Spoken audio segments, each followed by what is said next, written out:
स्फोट झाल्यानंतर देशाची जी आर्थिक राजधानी मुंबई तिथे देखील एक अलर्ट जारी करण्यात आलेला आहे, त्या संदर्भात काय?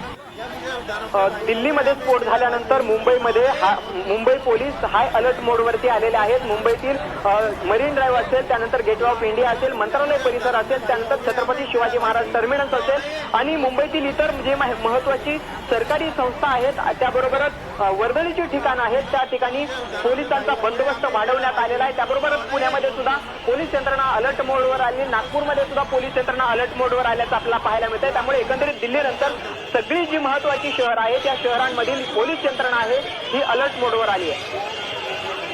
भरत, आणखी एक माझा प्रश्न आहे ते म्हणजे एवढी मोठा स्फोट झाल्यानंतर, तो पण दिल्लीत झाल्यानंतर, शासकीय यंत्रणेकडून काही अधिकृत माहिती, अधिकृत सोशल मीडियावर काय ट्विट करण्यात आले का? मग दिल्ली पोलीस असेल किंवा गृह मंत्रालय असेल किंवा इतर सुरक्षा यंत्रणेकडून?